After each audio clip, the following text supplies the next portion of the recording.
읽어보도록 하겠습니다. 24절까지. 여호수아와 이스라엘 자손이 요단 이편 곧 서쪽 레바논 골짜기의 바알 가세서부터 세일로 올라가는 곳 한락산까지 쳐서 멸한 그 땅의 왕들은 이러하니라. 그 땅을 여호수아가 이스라엘 지파들에게 구분에 따라 소유로 주었으니 곧 산지와 평지와 아라바와 경사지와 광야와 네겝 곧 헷 족속과 아모리 족속과 가나안 족속과 브리스 족속과 히위 족속과 여부스 족속의 땅이라. 하나는 여리고 왕이요 하나는 베델 곁의 아이 왕이요 하나는 예루살렘 왕이요 하나는 헤브론 왕이요 하나는 야르뭇 왕이요 하나는 라기스 왕이요 하나는 에글론 왕이요 하나는 게슬 왕이요 하나는 드빌 왕이요 하나는 게델 왕이요 하나는 호르마 왕이요 하나는 아랏 왕이요 하나는 립나 왕이요 하나는 아둘람 왕이요 하나는 막게다 왕이요 하나는 베델 왕이요 하나는 답부아 왕이요 하나는 헤벨 왕이요 하나는 아벡 왕이요 하나는 라사론 왕이요 하나는 마돈 왕이요 하나는 하솔 왕이요 하나는 시므론 무론 왕이요 하나는 악삽 왕이요 하나는 다아낙 왕이요 하나는 무기또 왕이요 하나는 게데스 왕이요 하나는 갈멜의 용르암 왕이요 하나는 돌의 높은 곳에 돌 왕이요 하나는 길갈의 고임 왕이요 하나는 디르사 왕이라. 모두 31왕이었더라. 아멘. 3월 9일이 대통령 선거잖아요. 수요일 날 있는데요. 새벽 6시부터 아마 대통령 선거가 시작되겠지요. 제20대 대통령 문재인 대통령께서 5년 벌써 되셨네요. 대통령이 되는 것은 개인적으로도 가장 성공한 자리이겠지만 국가적으로도 향후 5년간의 국가의 흥망성쇠의 열쇠를 그분이 갖게 됩니다. 대한민국 같이 대통령의 권한이 큰 나라들은 세계에 이렇게 몇 개 되지 않습니다. 대통령이라는 이 권한, 행정부에 속해 있는 3부 중에 하나처럼 보이지만 실제로 대한민국과 같은 나라는 군권을 가지고 있습니다. 그래서 대통령은 권력 서열 1순위. 그래서 대통령은 군사를 움직일 수 있는 권력 최고의 통수권자입니다. 그래서 대통령 자체는 최고의 권력자, 그 최고의 권력을 가질 만한 지도자를 뽑는 게 이 대통령 선거입니다. 대통령들 되실 분들이 막 고개 숙이고 인사하니까 별것 아닌 것처럼 우리가 느끼지는 않겠지요.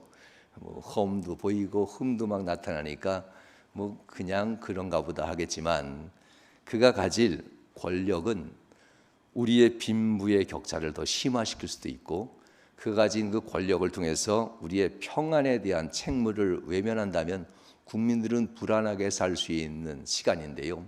그것이 5년간 주어진 권력이고 5년 동안 주어진 책무입니다.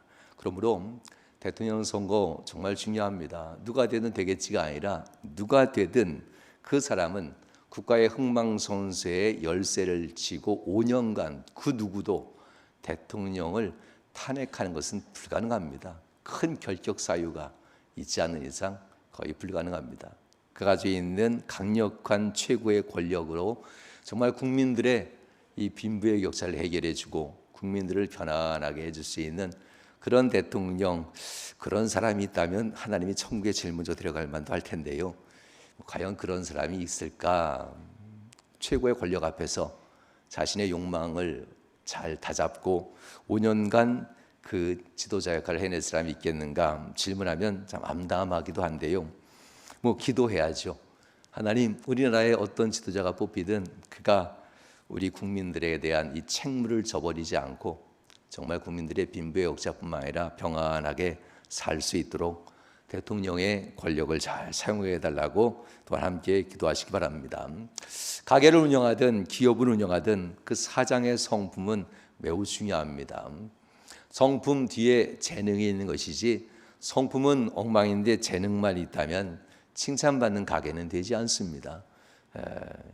칭찬받는 기업, 회사도 되지 않겠죠. 그러므로 가게이든 회사이든 사장은 항상 정신을 바짝 차려야만 합니다.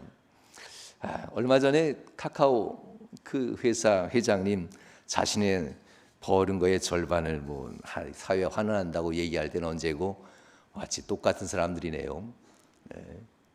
몇 배로 오르니까 몇백억 벌려고 국민들이 내놓은 그 주식 산 돈을 은근히 팔아가지고 그 챙기는 사람들을 보면서 야, 이런 사람들이 카카오의 회장이었고 그들이 나라에 환원한다고 거짓말한 걸 보면서 아이고 예전에 설교했던 거 기억나나요? 보면서 야, 이런 사람이 재벌이 되면 우리나라의 경제가 얼마나 위험할까?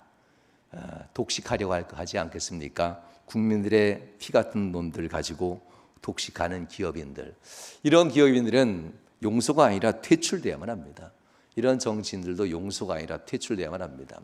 돈에 한번 오염되고 세상의 쾌락에 오염된 사람들은 회복이 거의 불가능합니다.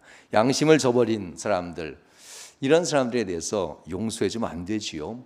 이런 사람들은 평범한 사람으로 돌아가야만 합니다. 정말 이 나라를 이끌 수 있는 경제의 지도자들, 정치의 지도자들은 용서받을 일을 하면 안 되지요. 그들이 가진 권력이 너무나도 강하기 때문에 용서받을 일들을 가지고 있으면 안 됩니다. 좋은 지도자, 최고의 성능의 자리에서는 사람들이 그들을 순종하고 따르고 때로는 복종해주는 자리이기 때문에 그들의 성품은 매우 중요합니다. 이 최고의 자리에 성공의 자리에 있는 사람들은 얼마나 비상한 지혜를 가졌겠습니까? 얼마나 비범한 지혜도 가졌겠습니까? 남들이 행하지 못하는 비범한 행동과 비범한 결단을 가지고 그 누구에게도 빼앗기지 않을 수 있는 그 자리를 다 차지한 겁니다. 최고의 자리죠. 성공의 자리. 왕이 된다는 것은 어쩌면 이러한 최고의 자리에 오르는 그야말로 최고의 성공자들입니다. 오늘 여러분과 함께 31명의 왕들의 이름들을 쭉 읽었습니다. 이들은 분명 성공한 사람들입니다. 31명의 이 왕들의 이름들을 보면 누가 그렇게 왕이 되는 것이 쉽겠습니까? 시대에 하나가 나올까 말까지요. 자신의 땅을 가지고 자신의 영토를 가지고 자신의 국민들과 함께 자신의 권세를 가진 주권을 가진 나라를 세우고 거기에 왕이 된다고 하는 것, 이것은 보통 사람이 해낼 수 없는 비범함을 뛰어넘어 엄청난 위대한 사람들이 할 수 있는 것이 왕의 자리입니다. 이 31명의 왕의 모습들을 가만히 들여다보면서 이 왕의 이 모습이 영광의 이름책에 기록된 이름이라면 얼마나 좋을까요? 이 이름은 어떤 이름인지 알죠? 오늘 본문에 등장한 이 이름은 내가 죽여야 되겠다는 살생부입니다. 내가 그곳에 가면 이 31명의 왕을 반드시 죽일 거야. 쳐서 죽인다. 쳐서 멸한다. 이 내용이 오늘 2번 등장합니다. 하나님의 살생부에 기록된 이 31명의 왕들, 세상에서는 나름대로 다 성공한 사람, 누구도 이 사람을 대신할 만한 권력자는 없습니다. 이 권력자, 이 왕들을 뛰어넘으려면요, 이 사람보다 저 비범하든지 아니면 권세가 비등해야만 이 왕들을 없애고 자기가 왕이 되고 승리자가 되는 거잖아요. 그런데 하나님은 이 31명의 왕들을 살생부에 이름을 기록하시고 내가 이들을 다 없애리라 라는 얘기가 본문의 말씀입니다. 그렇다면 누가 그럼 이 사람들을 없앴을까? 어느 군사가 이들의 목을 밟고 목을 자르고 나무에 그 목을 효시하면서 그들은 승전고를 올렸을까? 이것은 너무나도 참 우습다라고 할 만한 사건입니다. 있을 수 없는 사건입니다. 이스라엘 사람들은 당시에 별명이 있습니다. 자신들의 민족의 이름도 없이 애굽 사람들이 지어준 이름입니다. 저 사막 건너온 사람들, 먹을 거 없어서 살 땅도 없어서 사막을 지나서 네게브 사막을 지나서 온 사람들, 이 이름이 히브리라는 뜻입니다. 히브리인, 저 사막을 지나 가난하고 먹을 거 없고 먹을 거 없어서 구걸하기 위해서 넘어온 사람들, 건너온 사람이라는 뜻이 히브리인입니다. 그러니 이 히브리라는 뜻은 그렇게 좋은 뜻이 아니에요. 넌 최하층민이야 라는 뜻입니다. 가장 천대받고 멸시받는 가장 낮은 노예들에게 붙여줬던 이름이 히브리인이라는 뜻입니다. 그런데도 이스라엘 사람들은 자신들이 히브리인이라는 이 단어를 참 잘 사용해요. 이게 어떻게 도대체 이 단어를 이렇게 사용할까? 우리들은 보통 사람들은 자기의 집안의 종이었던 세월을 지우려고 하잖아요. 노예였던 세월을 지우려고 하고 이렇게 성공한 세월을 드러내려고 하는데 이스라엘 사람들은 누구나 다 함께 나는 히브리인입니다 라는 표현들을 참 잘해요. 고백 가운데 이 히브리인들, 노예가 된 히브리인들, 그 노예 생활이 1, 2년도 아니고 400년, 약 10세대가 지나가는 동안 이들은 노예 생활을 하면서 살았던 그야말로 뼛속까지 노예였던 사람들이 히브리, 이 이스라엘 사람들입니다. 이 애굽이라는 나라의 노예로 400년을 살고 있었던 히브리 노예들, 이들은 400년의 노예의 근성을 가졌던 자이기 때문에 그들은 칼과 창과 방패와 군사의 진법을 전혀 모르는 사람입니다. 그런데 하나님은 가나안 땅의 철병거와 철병기를 가지고 있는 이 철기군들과 맞서서 나무 막대기 하나 들고 휘두를 줄 모르는 이 노예를 통해서 그들을 정복했다니 이거 세상이 웃을 소리지요. 철기군과 함께 칼 하나 제대로 휘둘 줄 모르는 막대기 하나밖에 들을 줄 몰랐던 이 노예들이 이 가나안 땅을 정복했다. 이런 얘기가 오늘 본문에서 주어지고자 하는 얘기입니다. 오히려 하나님은 애굽 사람들을 통해서 가나안 땅을 정복했다면 좀 이해가 돼요. 왜냐하면 애굽 사람들은 애굽의 군대는 최고 막강한 군대였어요. 그러니 애굽의 군대가 비등하게 생각했던 이 야솔 왕, 이 야빈 왕, 하솔 지역의 야빈 왕이 철기군으로는 되게 강했답니다. 이 야빈 왕까지도 애굽 왕이 우리와 비슷한 군대를 가지고 있구나 할 정도 인정해 줬으니까요. 그러니 애굽의 왕이 일어나서 철기군을 이끌고 북으로 올라와서 가나안 땅을 정복한다면 이해가 돼요. 애굽의 제국은 그만한 군사력이 있었으니까요. 그런데 애굽에서 400년 동안 노예 생활하면서 칼 한 번, 창 한 번 제대로 들어보지 못하고 방패나 군대의 진법 한 번 제대로 알지 못하는 이 히브리 노예들이 가나안의 철기군과 맞서서 그들을 하나하나 다 이겨갔다라는 것, 역사적으로는 불가능입니다. 그런데 이걸 해냈다는 겁니다. 이 노예들이 이걸 해냈다는 것. 그리고 이기게 합니다. 한 나라가, 우리나라도 우리 북쪽 중국 접경 지역에 발해라는 나라가 있었잖아요. 엄청난 나라였지만 지금 역사상 지워졌습니다. 300년 정도 역사가 있었답니다. 300년 동안 일어나는 그 역사 속에서도 제대로 나라 하나 세우지 못하는 그런 시간이 300년이랍니다. 그런데 이스라엘 사람은 40년입니다. 40년 동안 어떻게 바뀔 수가 있었을까? 노예였던 그들이 처음에 나왔을 땐 겁 많고 두려워하고 도망가기 바빴던 사람이었습니다. 그런데 40년밖에 되지 않은 이 뒤에 어떻게 이렇게 강력한 군대가 되고 한 나라를 세울 수 있는 그런 민족을 바뀔 수 있을까? 우리나라 대한민국에도 한 나라가 세우려면 300년을 넘어가야만 합니다. 400년을 넘어가고 이 정도가 돼야 나라라는 이름을 가지고 한 지역의 주권을 가지고 살게 되는데 40년밖에 되지 않는 이 이스라엘 사람들이 광야 생활을 지나면서 이들은 어떻게 이렇게 강해질 수 있었을까? 강해지지 않았습니다. 그들은 하나님이 있었기에 강했다는 겁니다.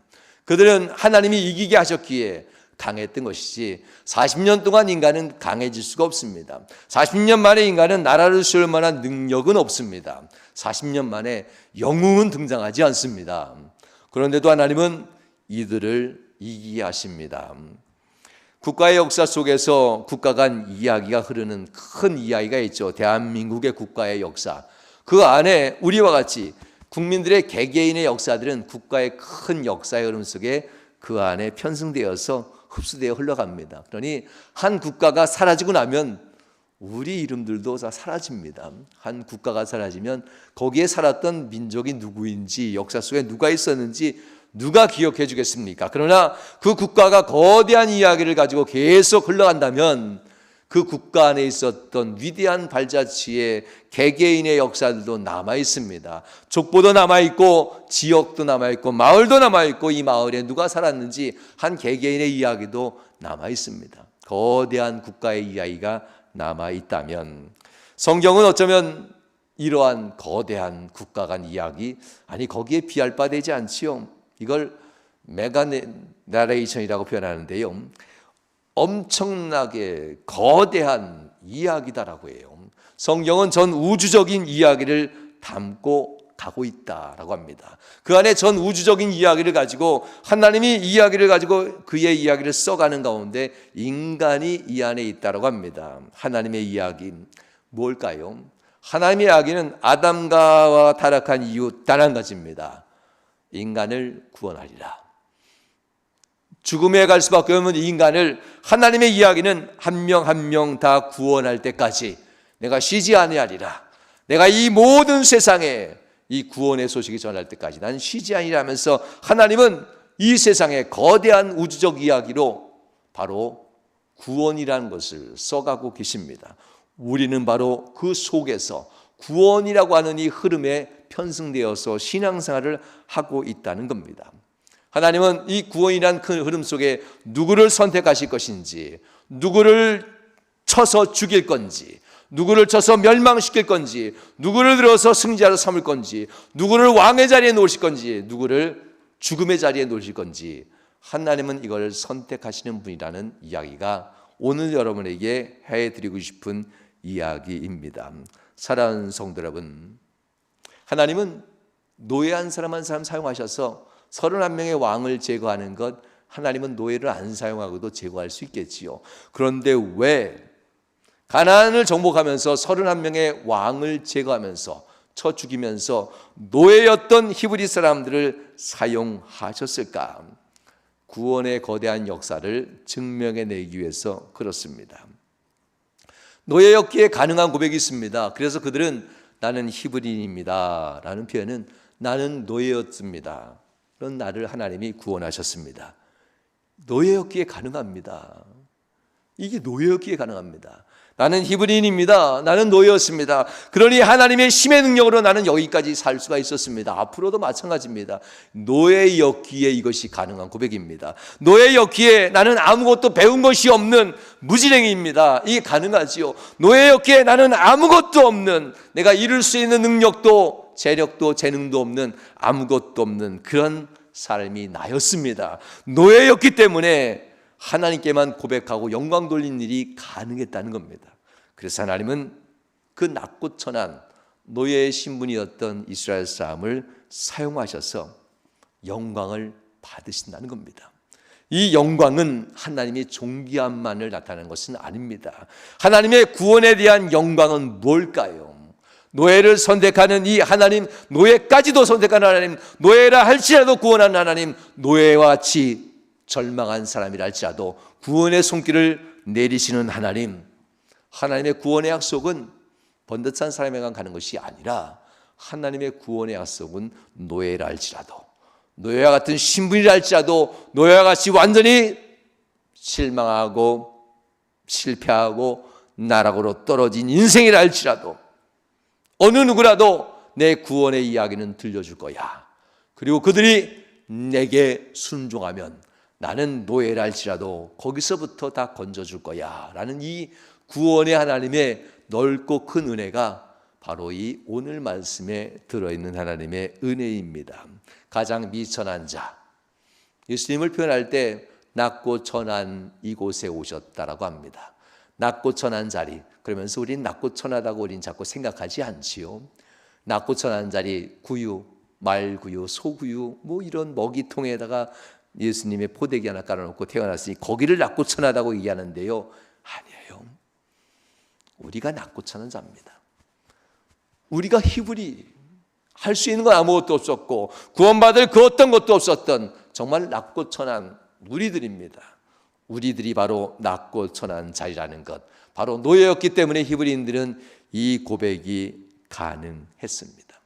사랑하는 여러분, 애굽의 종되었던 자신에게 자유를 주셨고, 자유뿐만 아니라 약속하신 대로 광야를 지나 가나안 땅을 다 정복하는 데 있어서 31명 한 명의 왕들을 다 쳐서 죽이며 그들의 목을 밟고 그들을 멸절시키면서 그들은 온 땅을 다 차지하게 됩니다. 그리고 누구 하나 외면함 없이 골고루 땅을 다 분배받게 되는 이런 이야기들이 이 여호수아서의 이야기입니다. 또한 더 나아가 너희들뿐만 아니라 너희 자신과 너희 자식들과 자식의 그 후대까지 영원토록 자손들이 이 땅에서 살게 내가 해주리라. 하나님이 이렇게까지 천대까지 복을 주리라 하시면서 약속을 해주셨으니 이들은 내가 히브리 노예인 것이 감사하지요. 노예였기 때문에 만날 수 있는 하나님, 내가 아무것도 없었기 때문에 의지할 수 있는 하나님, 내가 멸절당 망했기 때문에 하나님만 붙잡을 수 있었던 그 하나님, 내가 지혜가 없었기 때문에 성경 말씀을 붙들고 나갈 수 있게 하신 그 하나님, 내가 만약 조금이라도 지혜가 있었고, 내가 만약 조금이라도 재력이 있었고, 내가 만약 조금이라도 권력이 있었고, 내가 조금이라도 의지할 만한 세상에 있었다면 하나님 안 잡죠. 그렇지 않을까요? 노예였기 때문에 가능했다. 그래서 그들은 이 모든 것을 허락하신 하나님의 은혜가 내가 노예였다는 것을 알기 때문에 가능하다라고 하면서 찬양합니다. 그런 그들에게 하나님은 내가 그들을 멸한 것으로 말하지 않으시고 하나님은 이스라엘 자손이 그들을 멸했다라고 얘기합니다. 12장 1절 말씀이죠. 여호수아 12절 1절 말씀 보면 하나님이 멸했다는 표현을 한 번도 안 써요. 이렇게 쓰지요. 함께 읽을까요? 이스라엘 자손이 요단 저편 해 돋는 곳 아르논 골짜기에서 헤르몬 산까지의 동쪽 온 아라바를 차지하고 그 땅에서 쳐 죽인 왕들은 이러하니라. 누가 주인공이에요? 이스라엘 자손이 쳐서 죽였더라. 하나님이 하셔놓고 너희들이 했어 이렇게 얘기해요. 하나님이 하셔놓고 너희들이 했다. 이게 어떻게 가능할까요? 순종은 내가 했는데 하나님이 다 하셨죠. 이게 되면 하나님도 아니야, 니들이 다 했지, 이게 된다는 겁니다. 순종은 자기가 다 해놓고 목숨 걸고 그 죽음의 자리에서 정말 땀 흘리고 애쓰고 이 피 같은 내 시간과 땀방울과 내 생명을 다 들여놓고 하나님이 하셨지요, 난 노예 신분이고 아무것도 할 수 없는 자예요, 이 고백이 되니까 하나님 편에서는 아니야, 니들이 했어, 너희들이 했어 하면서 하나님이 이렇게 얘기하는 장면, 참 아버지와 자식의 따뜻한 고백인 것 같습니다. 7절 말씀에서도 이렇게 하나님은 또한 성경에 기록합니다. 여호수아와 이스라엘 자손이, 기억하십시오, 요단 이편 곧 서쪽 레바논 골짜기의 바알갓에서부터 세일로 올라가는 곳 한락산까지 쳐서 멸한 그 땅의 왕들은 이러하니라. 모두 31 왕이었더라. 24절까지 읽으면 이렇게 됩니다. 여기서도 역시 여호수아와 이스라엘 자손이 멸하였더라. 그 땅에 있는 왕들을 쳐서 멸하였다. 이렇게 표현합니다. 분명 하나님이 하셨는데 너희들이 했다라고 하나님이 이렇게 인정해 주는 장면들, 그들이 쳐서 멸한 왕들을 하나님은 왜 이렇게 또박또박 하나하나 그 왕들의 이름을 기록해 줬을까? 기억하십시오. 죽어야 할 살생부입니다. 영적으로는 이 살생부들은 여러분에게 뭐가 있을까요? 연말 되면 내가 내 속에 없애야 될 살생부들이 있잖아요. 술 마시지 말자, 나쁜 친구들 사귀지 말자, 담배 피지 말자, 이런 거 하잖아요. 하나님의 이름까지 들먹이면서 하잖아요. 음란하게 여자를 바라보지 말자, 음탕하게 남자를 또한 바라보지 말자, 이런 거. 쾌락에 빠지지 말자. 여러분 영적인 살생부는 이 안에 얼마나 많이 있습니까? 31 왕은 가나안 땅에서 사겨도 안 돼요. 신명기에 보면 이 부분들은 들어가거든. 가나안의 7 족속, 오늘 본문에 또한 등장하는데요, 7 족속은 반드시 멸해라. 음탕한 자들이고 유혹하는 자들이고 우상을 섬기는 자들이고, 너희는 그들에게 너희의 딸을 주지도 말고 그들의 며느리 삼지도 말아라. 그들과 섞이면 안 된다. 그들을 죽이되 그들의 짐승까지도 다 죽여야 한다. 이렇게 표현합니다. 살생부입니다. 우리는 새해를 시작하면서 우리의 영적인 살생부는 어떻게 가지고 계십니까? 그리고 과연 이스라엘 사람들은 이 영적인 살생부를 가지고 쳐서 멸하게 됩니다.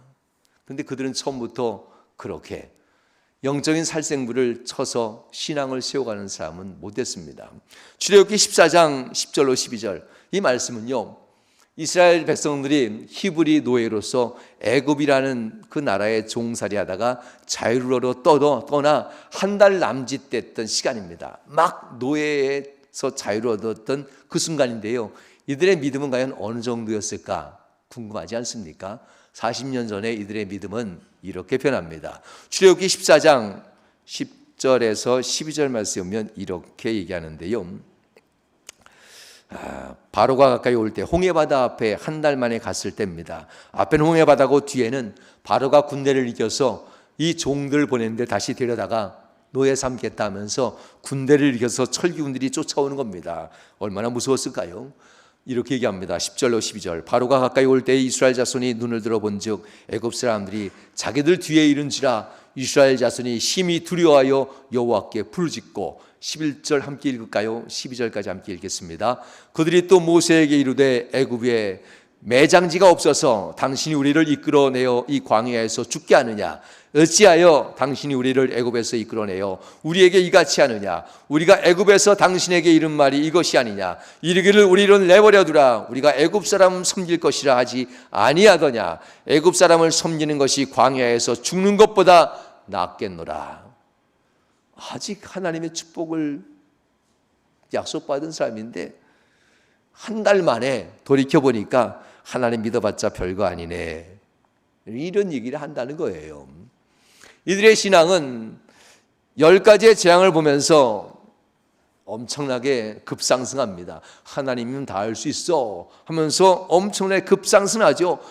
굉장히 빠르게 신앙이 자라는 듯합니다. 그러나 그 신앙은 감정적 신앙이었습니다. 그들의 이성이 굴복되고 그들의 마음의 심성이 굴복되면서 하나님밖에 없습니다라는 그러한 굴복된 신앙이 아니라 그저 감정적 흥분 상태의 신앙이 그들의 신앙이었기 때문에 눈앞에 다가온 어려움과 위험 앞에서 그들은 그저 애굽에 매장지가 없어서 당신이 우리를 광야에 끌고 와서 여기서 죽게 하느냐 하면서 원망과 불평하던 사람들이 40년 전 그들이었습니다. 40년 만에 그들은 어떻게 바뀌었을까? 그러던 그들이 광야 생활 40년 동안 많은 고생과 고생 끝에 하나님의 은혜와 은혜 끝에 그들은 한 가지 깨달은 것이 있습니다. 순종하면 고생이 없다. 순종하면 고생도 이긴다. 순종하면 죽음도 없고 순종하면 죽음의 고비 앞에서도 능히 이긴다.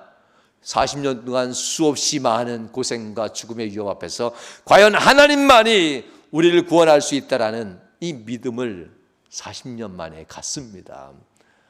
할렐루야. 그래서 그들은 순종을 합니다. 어떻게 노예였던 그들이 가나안 땅의 철기군을 다스리고 있었던 31왕을 이길 수 있었을까? 그들은 힘의 능력이 아니었습니다. 맨몸으로 뛰어나갑니다. 참 대단하죠? 무지하니까 무대뽀로 막 가는 거예요. 맨몸으로. 그들 앞에는 하나님이 계시고 그들 위에는 하나님이 함께한다는 믿음을 가졌기 때문에 그렇습니다. 출애굽기 14장 13절로 14절 말씀에 하나님은 이미 40년 전에 이런 약속을 했습니다. 이 약속은 40년 동안 뼈에 새기고 마음에 새기고 심성에 새기면서 절대 잊지 말자 했던 하나님의 음성, 40년 전에 들렸던 음성이고 40년 동안 마음에 가졌던 신앙의 기본입니다. 함께 읽어보겠습니다. 출애굽기 14장 말씀입니다. 함께 읽어봅니다. 모세가 백성에게 이르되 너희는 두려워 말라. 가만히 서서 여호와께서 오늘 너희를 위하여 행하시는 구원을 보라. 너희가 오늘 본 애굽 사람을 영원히 다시 보지 아니하리라. 여호와께서 너희를 위하여 싸우시리니 너희는 가만히 있을지니라. 이 가만히 있다라는 것은 아무것도 하지 않는다는 것이 아니라 그 싸움의 현장에 서 있어라. 맨몸으로 내가 너희 앞서서 싸우리라. 너희를 위해서 싸울 거야. 너희를 치료하는 어떤 사람도 내가 그들을 제해버리고 멸해버리고, 너희를 치료하는 어떤 사람도, 너희와 맞서 싸우려는 어떤 사람도 영원히 너희 눈앞에서 존재하지 아니하게 내가 영원히 멸해버리리라. 언제 약속했습니까? 신앙생활 처음 시작할 때 그 감동입니다. 우리는 감정적으로 시작했기 때문에 잊어버렸지요. 그러나 여러분들의 신앙에 처음 시작할 때 뜨거운 믿음이 왔을 때 분명 하나님은 내가 너를 영원히 지키고 너희가 너를 영원히 돌보리라 분명히 약속해 주셨습니다. 그러나 잊어버린다는 사실이 너무나 안타깝지요. 잊어버리잖아요. 40년 전에 들렸던 하나님의 명령, 너희는 두려워하지 말고 가만히 서서 여호와께서 오늘 너희를 위하여 행하시는 구원을 보라. 여호와께서 너희를 위하여 싸우시니 너희는 가만히 있을지니라. 도망가지 마라. 맨몸이라도 그들 앞에 맞서 서 있어라. 그렇게 말씀이 들려지기 시작합니다. 40년 동안 훈련받았기 때문에 그 말씀이 들려지기 시작하자 400년이라고 하는 노예 생활은 다 지워버리고 40년밖에 되지 않는 이 신앙생활이 온 인생을 지배하면서 31명의 왕들을 다 제거하고 승리하는 삶이 됩니다. 그렇다면 왜 31명의 왕들은 최고의 성공의 자리에서 패망했을까? 여러분들 최고가 되고 싶지 않습니까? 기업하면 기업의 총수가 되고 싶고, 사업하면 사업의 형통한 사람 되고 싶고, 장사를 하면 장사의 신이 좀 되고 싶고, 뭐 이런 재벌 되고 싶지 않아요? 많은 재물을 모으고 싶지 않습니까? 삶의 안정과 평안을 좀 가져보고 싶지 않습니까? 가장 최고의 높은 자리, 이 31명의 왕들은 그야말로 세상이 볼 때는 송구한 사람들입니다. 세상이 볼 때는 잘 나간 사람 정도가 아니라 비범하다 못해 모두가 존경하고 모두가 복종하는 최고의 자리에 서 있는 왕들인데 왜 하나님은 이들을 살생부에 기록하셨을까? 왜 이들은 안 돼 하면서 쳐 죽일 살생부에 하나님은 기록해 놓으셨을까? 잠언 16장 18절에 이르기를 이렇게 얘기합니다. 교만은 패망의 선봉이요 거만한 마음은 넘어짐의 앞잡이니라. 교만과 패망, 교만과 거만한 마음, 그 앞에 패망의 구렁텅이가 있는데도 교만은 눈을 가린답니다. 그리고 패망, 죽음으로 가는 거죠. 거만한 마음, 앞에서 걸려 넘어질 돌뿌리가 무수히 많은데도 그의 눈을 가리고 앞잡이가 되어서 끌고 가서 넘어지고 부서지게 만드는 것이랍니다. 도대체 왜 이 가나안 땅의 31명의 왕들은 최고의 자리, 송구의 자리, 가장 편안하고 잘 사는 자리에서 그렇게 살생부에 기록되며 제거될 사람이 되었을까? 여러분, 거만하지 마십시오. 교만하지 마십시오. 내가 이루었다는 거만한 마음은 세상에 얼마나 많은 사람을 나락으로 떨어뜨립니까? 수없이 많은 정치인들이 잘 좀 살 걸, 여자 관계 좀 깨끗하게 할 걸, 돈 관계 좀 깨끗하게 할 걸, 내 아내, 내 자녀들, 내 친인척들한테 부동산 통해서 불법으로 돈 좀 벌지 않게 해줄 걸. 이제 후회하면 뭐예요? 이제 후회하면 뭐해? 그래놓고 갖은 변명으로 다 얘기하는 모습들, 그때는 다 그것이 보통 사람의 법이었어요. 헛소리를 해대고 있어요. 다 국민들의 피눈물에 돈들을 다 가져간 건데 참 내가 하면 괜찮아. 얼마나 많은 송구한 사람들이 성적으로 타락하고 돈을 불이하게 긁어 모으면서 당시에는 합법이었습니다라고 하면서 뻔뻔하게 그 얼굴 낯짝을 내미는 이 썩은 권력의 사람들, 이 사람들이 얼마나 세계 많은 나라들을 무너지게 하고 얼마나 많은 사람을 아프게 합니까? 잘 뽑읍시다.